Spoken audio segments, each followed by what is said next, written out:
down. I wanted to make real sure he'd stay that way. V was a bad monster. Turned them into friggin' zombie demons from outer space. I think he's dead already. Huh? And that's when it happened. But dead or not, you've got the wrong guy. In stepped this knockout femme fatale, holding a gun to my face. I returned the favor. Lisa Punchinello. Lisa Punchinello was the Don's wife. Mona Sachs. Lisa's evil twin. Your safety's off, evil twin. You might hurt someone with that gun of yours. Lisa's the damsel in distress. I'm the professional. I'd blow you away without batting an eye. Sure, and you can check out my credentials splattered all over this joint. Jack couldn't have framed you. Not the state he was in. We're after the same slime bag. Angelo Punchinello's the one who murdered your friend and framed you with it. You know this for a fact. I've got my sources. I don't have a clue these days. I just shoot them as they come. Who put a contract on the archfiend? This one's mine. I hate the guts of that sadistic wife-beater. Why not pool our bullets for this one? I thought you'd never ask. My finger was starting to twitch. How do you like your whiskey? I'm easy, as long as you don't try to slip me a Mickey. You're a real angel, Max. It was good stuff. Tasted sweet as honey going down. Nothing personal. Can't risk you going berserk and getting Lisa killed.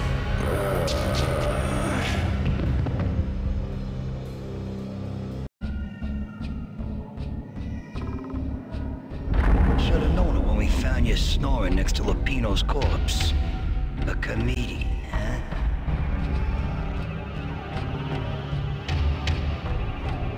Nothing like that ever happens in the real world.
No, please, God, no.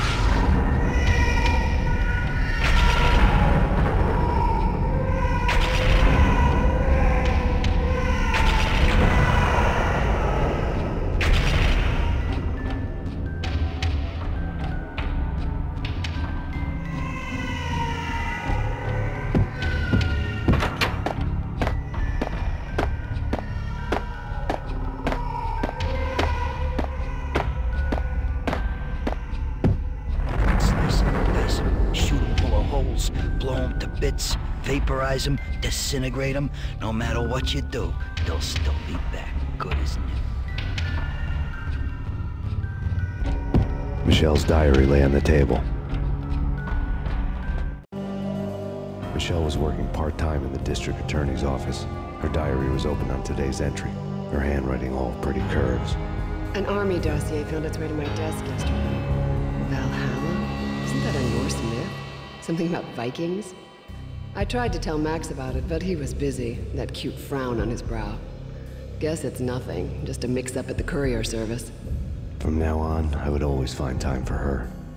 It was a hollow promise. Too little, too late. Max, no, please, Max! Why? I didn't mean to. I'm sorry.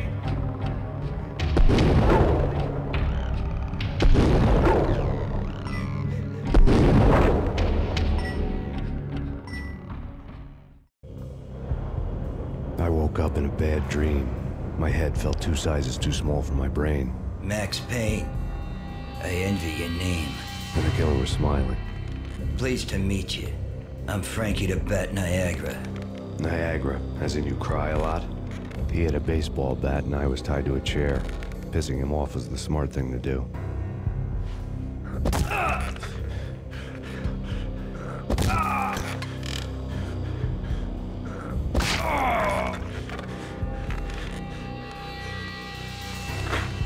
Nothing wrong with a little laugh now and then. Take me, for example. I love to watch cartoons.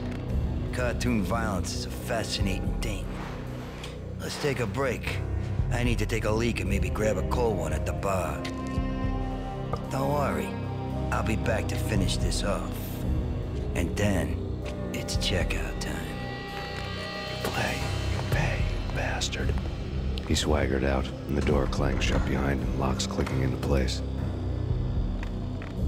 Everyone makes mistakes. Mine hadn't been to crack jokes about the goon with the bat. He'd have cracked my skull regardless. It hadn't even been to trust a girl with a gun. I had blindly gone after the first bad guy on my hit list when I should have been aiming further up the ladder, at the head of the Punchinello family. I couldn't bring myself to be pissed at Mona. Guess I had a soft spot for a pretty face.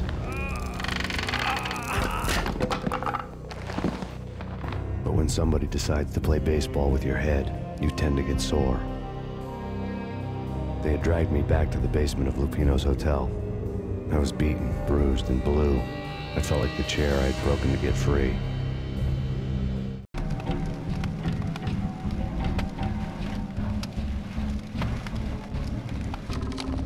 All I had was Niagara's bat, sticky with my own blood.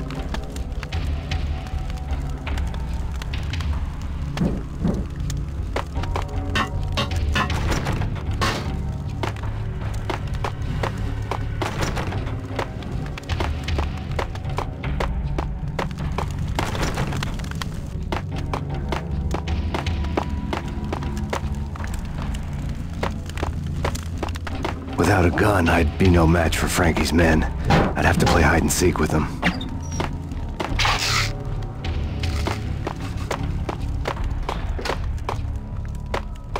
It's Frankie's turn. We'll take care of it. Yeah, I know. Just I wouldn't mind having a go at him myself. It's Frankie's turn. Yeah, I know that. Halt! Ah! What?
For a murder scene.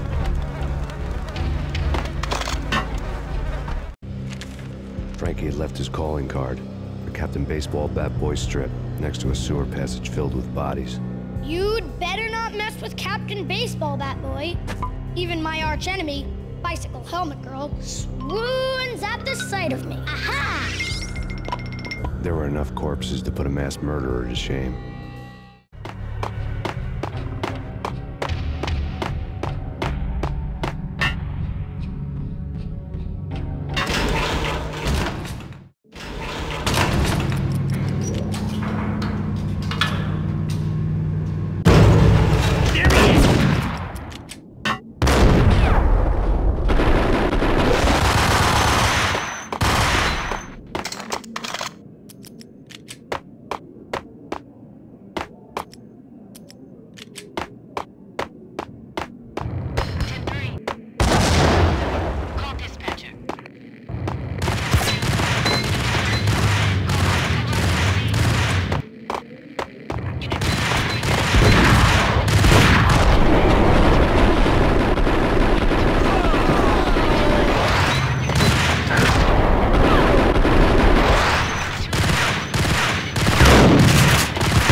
294. Call dispatcher. Unit 294, come in. Have you arrived at the scene? Unit 294. Unit 294, come in. Unit 294.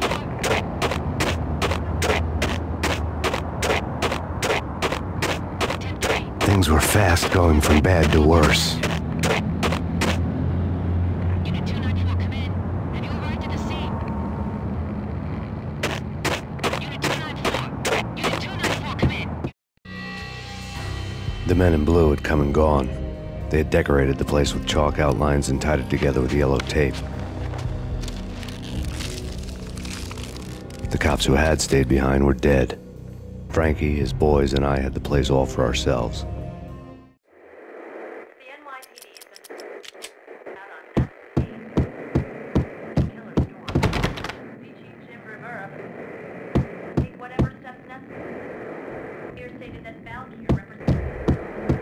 Just forget about it. Just forget about it. Hey, just forget about it. That crazy witch, you should have heard her. She was a real scream when the boys caught her trying to cap the Don. Oh, that's friggin' bad. To the trio? That's even worse than what Frankie's doing to that poor bastard downstairs. She's gonna take a long time to die. The mobster muscle on the phone was talking about Mona. Punchinello's trio were nothing but bad news. It's Payne!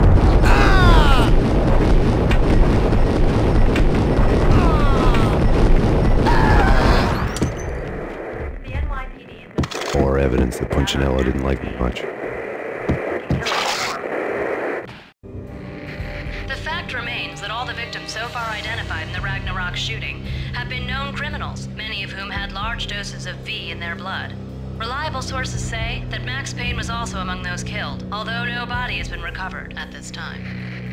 Reliable sources. That meant somebody thought the Mafia had me, didn't want the cops snooping around anymore. The body would be delivered to them barely recognizable. Case closed. Don Punchinello had the power to be that reliable source, which was no news. But his news was old news. Framing me hadn't been enough. Don Punchinello had put a hit on me. He wanted me dead, and it had been important enough for him to give written instructions to Frankie about it. Max Payne should die like a dog for the trouble he's caused. Frankie, I know I can trust you to give this matter the dedication it needs.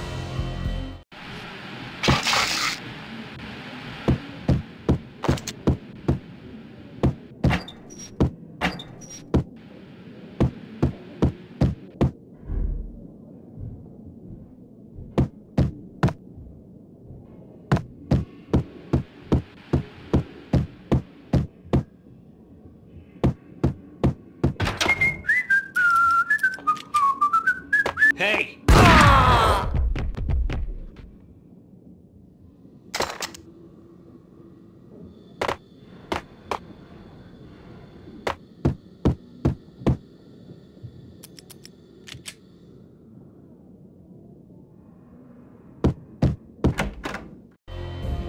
The hotel bar was fast developing quite a history. True to his words, Frankie was there, having a beer. Jesus Christ. How the hell did you get loose? Got bored waiting. Thought, what the hell, we could just as well finish this here. Fine by me. This works out just as well.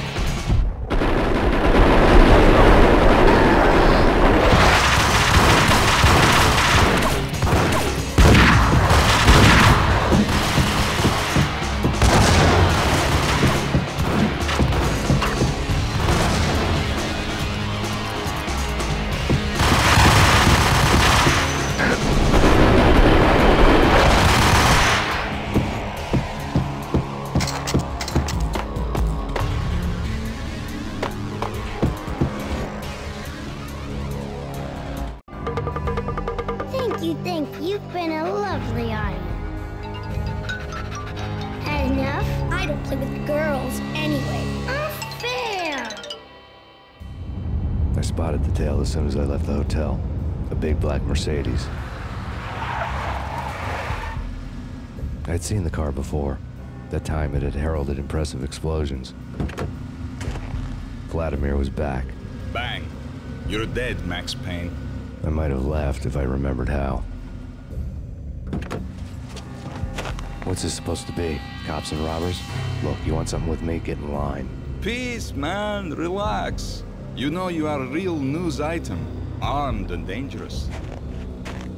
I am going to make you an offer you can't refuse. I've always wanted to say that. It's a bum rap. I've been framed. Well, that's a moot point. Whatever you did or did not do, I'm sure you had good reason for doing it. Want to hear me out? I'm listening. Punchinello messing with V is bad for business all around. But that's not all. There is this guy, Boris Dime, used to pull jobs for me. He's the captain of the cargo ship Charon. Now the bastard turncoat has gone over to the other side, Punchinello's. The ship's loaded with high-res hardware, guns, my business. If Punchinello gets hold of that cargo, he's won and I have lost. And you'll have your work cut out for you. If you want to get to Punchinello, you will need heavy-duty persuaders. I am just the man to get them for you. Change the ship back under my flag, maybe pop 2 in the traitor Dime's head while you're at it. You'll get enough guns to start the apocalypse. You in or out? Let's get this show on the road. Vladimir was one of those old-time bad guys with honor and morals, which made him almost one of the good guys. None of us was a saint. The Brooklyn riverfront was a maze of rusty containers, sharp-boned cranes looming up from the snowstorm. On a night like this, you couldn't help but think of the dark army of dead men sleeping with the fishes, cement shoes in line. No Minotaur lurked in this labyrinth, but somewhere out there, on the clanking deck of his cargo freighter, the skipper of the Chiron was waiting, like the ferryman of the river Styx. Hold it!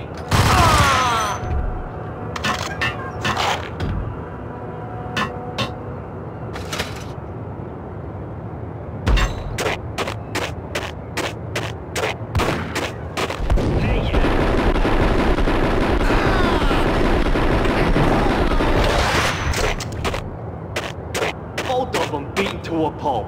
Eyes swollen. They couldn't see in the end. Swaying on their feet. Slipping on the blood. Money's worth. Brought tears to my eyes. Transcendental.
I doubted the letter was a receipt.